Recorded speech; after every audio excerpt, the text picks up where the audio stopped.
Hey everyone, and welcome to this deep dive. Today we're going to explore the power of silence. Ooh, intriguing. Yeah, we're diving into this book from 1904 called The Power of Silence by Horatio W. Dresser. Okay, now a book from over a century ago. Right, you might think it's outdated, Yeah. but trust me, this Dresser guy was really onto something. Oh, I bet. I'm ready to hear more. He tackles these issues like understanding how our minds work, Yeah. you know, dealing with the tough stuff that life throws at us, Yeah. and finding real self-help. Mm. And it's all in a way that feels shockingly relevant even today. It's always amazing to me how some of these older ideas can be so insightful even now. I know, right? Yeah. So let's get into Dresser's big idea. Okay. The foundation of his whole book is this concept that God isn't this distant figure up in the clouds, Right. but a force that's actually present within everything, like he Kind calls it of. the immanent God. The immanent God. And we're not just talking about nature here. Dresser says this divine power, Mm-hmm. it's active even in our own minds. Oh, wow. So, like, instead of picturing God as this watchmaker who created the universe and then just stepped back, Yeah. Dresser is saying God is the watch itself. Exactly. Like constantly working, ticking away in every single like gear and spring. Mm-hmm. We're not just passive observers. Right. We're part of this ongoing creation. So then we're all connected to this divine power, right? Yeah. In a much more like intimate way than traditional religions might suggest. Yeah, I mean, that's a pretty radical idea when you think about it. Totally. It completely changes the game. Right. Like imagine feeling that connection to something bigger than yourself, but it's pulsing through every thought, Right. every experience, every interaction. But a whole different way of seeing the world. Totally. And it gets even more mind-blowing. So Dresser takes this idea of the immanent God Mm-hmm. and he connects it to how we actually experience reality, Oh, okay. saying that the world we perceive is fundamentally mental. Okay, so he's not denying that like the physical world exists, but he's saying everything we experience, even the seemingly solid things around us, Yeah. they're filtered through our minds, like our perceptions and interpretations. And It's all shaped by mental processes. yeah, it's like we're each wearing a pair of those virtual reality goggles, Yeah. Yeah. that color our whole experience of the world. So does that mean like if I just think positive thoughts, Uh, then I can magically change physical reality? Not quite in like a think positive and win the lottery kind of way. Okay. But what Dresser is highlighting here is the power of our thoughts Mm. to shape our experience of reality. Okay. I mean, think about it. Like, have you ever noticed how just your mood Yeah. can completely change how you see the same street or the same people or even the same food? Yeah, that's a good point. Dresser would say that's a glimpse into how powerful our mental framework really is. I know for me, if I'm stressed, even a sunny day can feel gloomy. Exactly. So Dresser's basically saying our minds are way more powerful than we often give them credit for. Exactly. He's challenging that whole idea that we're just puppets of our biology or, our circumstances. He's saying we actually have this power to choose how we perceive and interact with the world. Okay. And that's where real freedom lies. Interesting. But Dresser doesn't stop at just like thinking the right thoughts, does he? No, he's a big believer in taking action, putting those thoughts into practice. Mm-hmm. He was really critical of people who, talk the talk but don't walk the walk. Yeah. He'd say it's not enough to just have a mental understanding of all these concepts. We have to actually live them, Yeah. like embody them in our choices and our actions. So it's about aligning our actions with our beliefs, even in those like small everyday moments. Absolutely. Think about it this way. Imagine you're learning to play the piano. It's not enough to just read books about music theory or watch videos of, virtuosos. Right. You actually have to sit down at the piano and practice, train your fingers to move in these new ways. Yeah. Dresser would say it's the same with developing our spiritual understanding. Okay. We have to put the theory into practice to really grasp its power. That makes a lot of sense. Right. So yeah. we're not just passive recipients of this immanent God or the power of our minds. No. We have to actively participate in shaping our reality, both internally and externally. Exactly. It's about becoming conscious creators of our experience rather than just letting life happen to us. I like that. And Dresser has some really fascinating insights into how we can actually do that. I'm definitely starting to see why this book, even though it's over a century old, still speaks to people today. Yeah. But I am curious, how does Dresser view suffering? I mean, if we have all this power to shape our reality, why do we still go through so much pain and hardship? That's a great question. Yeah. And Dresser's perspective on suffering is one of the most thought-provoking aspects of his work. Oh, okay. He doesn't see suffering as like punishment or a sign that we're doing something wrong. Okay. In fact, he views it as, Welcome back to our deep dive into Horatio Dresser's The Power of Silence. Before the break, we were just about to unpack Dresser's perspective on suffering. right, it's a bit of a head-scratcher. Totally. If we have this power within us to, like, shape our experiences, Yeah. why do we still go through so much pain? Well, this is where Dresser's ideas get really interesting. He challenges us to see our struggles, not as punishments, Okay. but as a kind of like hidden curriculum in life's school. Okay. He calls suffering a teacher. So instead of asking, why me, when things go wrong, Yeah. Dresser would say we should be asking, what can I learn from this? Exactly. He suggests that it's often through those tough times, those hardships, that Yeah. we learn the most valuable lessons. It's true. Sometimes the things I've resisted the most, Right. they've ended up being the most transformative experiences in the long run. I think we've all been there. For sure. Right. So how does this idea of suffering as a teacher connect to the concept of God being immanent?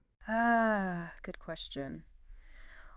Well, Dresser would say that suffering often pops up, Mhm. when we're out of alignment with that immanent life, Okay. when we're resisting that natural flow of things. It's like swimming against the current. Yeah. It creates struggle and exhaustion. Mhm. But when we finally learn to surrender to that current, Yeah. to trust the wisdom of a power greater than ourselves, Yeah. suffering can become a catalyst for growth, Okay. even like a pathway to a deeper sense of peace. So it's not about denying or suppressing our pain, Right. but about trying to understand its purpose, to see what it might be trying to teach us. Exactly. It's definitely a different way of looking at things. For sure.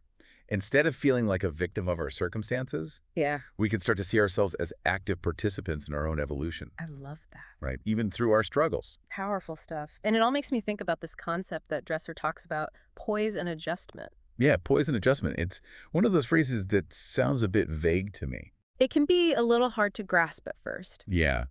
What does it actually look like in practice? Okay, think of it this way. Poise is about finding that inner center, that sense of like groundedness even amidst all the ups and downs of life. Okay, I can see that. And adjustment is about our ability to adapt to changing circumstances, to flow with the current instead of, rigidly resisting it. Yeah. It's about finding that sweet spot between holding on to our values and being flexible enough to bend without breaking. So someone with good poise and adjustment would be able to, like, handle difficult situations with grace and resilience. Exactly. They wouldn't get swept away by their emotions. Right. Or, like, cling too tightly to their own agenda. They'd be able to navigate challenges with a sense of calm and clarity, even when things feel totally chaotic around them. Interesting. Dresser uses a really fascinating example to illustrate this idea, the Oberammergau Passion Play. Oh, yeah. What a powerful story. So what's the story there, and how does it connect to this idea of poise and adjustment? Well, Dresser was deeply moved by the dedication of the villagers who performed this play, which depicts the life and death of Jesus. Right. He was struck by their deep commitment to embodying their roles, even in their daily lives, for years leading up to the performance. So it wasn't just about acting. Yeah, It was about integrating the essence of the story into their entire being. exactly. Dresser saw this as a powerful example of how focusing on a meaningful ideal and consistently aligning our thoughts and actions, Yeah. and even emotions with it, Yeah. can actually transform our lives. That's a really powerful image.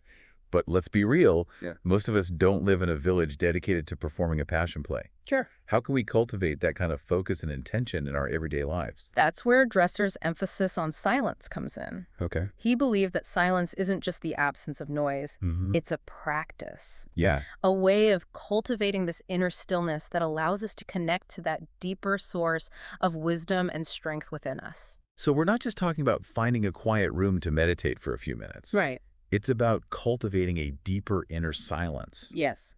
that can help us navigate the chaos of modern life. It's essential. But how exactly do we do that? Well, Dresser was a big advocate for the practice of meditation. Okay. But for him, meditation wasn't about emptying the mind completely. It was about... And we're back with our deep dive into the power of silence. Right before the break, we were starting to explore Dresser's ideas about meditation. Yeah, and how it relates to cultivating inner silence. You see, Dresser believed that meditation, it wasn't about forcing our minds to go completely blank. Okay. He saw it as a way to gently guide our attention to a single point of focus, whether that's a thought or an image or even just the feeling of our breath. So it's less about emptying the mind and more about focusing it. Exactly. And by training our attention this way, we can start to create space between our thoughts. Okay. A sense of spaciousness, That allows us to just observe our mental chatter without getting swept away by it. That makes sense. It's like creating a little distance between ourselves and the constant stream of thoughts and emotions that can often feel so overwhelming. Absolutely. But how does this connect to the power of silence we've been talking about? Yeah, good question. Well, Dresser would say this practice of meditation is a key to unlocking that transformative potential of silence. Good. By quieting all that mental noise, we can create a space for deeper insights to emerge. For those whispers of intuition to be heard. Yeah. It's like tuning a radio. By eliminating the static, you can pick up on those subtler frequencies. So it's about creating a space for something else to come through. Yes. Something beyond our everyday thoughts and worries. Exactly. Dresser believed that by cultivating inner silence, we open ourselves to a source of wisdom and guidance that's far greater than just our own limited minds. Okay. He saw this as a way to connect to the immanent life, to tap into that divine power that's always present within us. This reminds me of something we talked about earlier, like Dresser's idea that the world is mental. Right. So if our thoughts and perceptions shape our reality, then it seems like cultivating this inner silence could be a pretty powerful tool for creating positive change, not just in our own lives, but in the world around us. That's a really profound insight. Dresser believed that as we align ourselves with this deeper source of wisdom, our actions, they naturally become more harmonious, more in tune with the greater good. Okay. He saw this as a pathway not only to personal fulfillment, but also to creating a more peaceful and just world. That's a beautiful vision, but it also seems like a pretty daunting task. Yeah. I mean, with all the distractions and demands of modern life, it can feel almost impossible to find that kind of inner stillness. I hear you. Dresser understood that finding silence in today's world isn't easy. Yeah. But he also believed that it's essential for our well-being, for our spiritual growth, and for our ability to create the kind of world we want to live in. Yeah. He encouraged people to find even small moments of silence throughout the day. Yeah. Whether it's taking a few deep breaths before a meeting, pausing to appreciate the beauty of nature, or just sitting in stillness for a few minutes before bed. So it's about being intentional, about creating those spaces. Yes. Even if they're just brief moments, where we can disconnect from the external noise and reconnect with ourselves. Exactly. And those small moments, they can be incredibly powerful. Yeah. Think about it. Have you ever had a sudden flash of insight or a creative breakthrough when you just stepped away from a problem and let your mind wander? Yeah, definitely. The Dresser would say that's a glimpse into the kind of wisdom that becomes available to us when we cultivate inner silence. I wonder if part of the reason we struggle with suffering is because we've lost touch with that inner stillness, like that connection to something larger than ourselves. It's possible. Or maybe we're trying to navigate life's challenges with only our limited ego-driven perspective. That's a really interesting point. Dresser would likely agree. Yeah. He saw suffering as often stemming from our resistance to the natural flow of life. From clinging too tightly to our own limited ideas of how things should be. So by cultivating inner silence, Yeah. we might be able to access a deeper wisdom that can help us navigate those challenges Exactly. with more grace and understanding. Precisely. Dresser believed that by tapping into the power of silence, we become more aligned with the immanent life, with the wisdom of the universe itself, and that alignment can bring a sense of peace and clarity, even in the midst of life's inevitable storms. It's amazing to think that a book written over a century ago can offer such profound and relevant insights. Yeah, it really is. For our modern life. It's timeless wisdom. As we wrap up this deep dive, what's the key takeaway you hope our listener will carry with them from Dresser's work? I hope they'll be inspired to explore the transformative power of silence for themselves, to create space for stillness and reflection, and for listening to that deeper wisdom within. It's a practice that can bring peace and clarity and a profound sense of connection to something far greater than ourselves. It's a powerful reminder that the answers we often seek are already within us. Yeah. Just waiting to be discovered in the silence of our own hearts. Beautiful. Thanks for joining us on this deep dive into Horatio Dresser's The Power of Silence. Until next time, may you find peace and wisdom in the quiet spaces.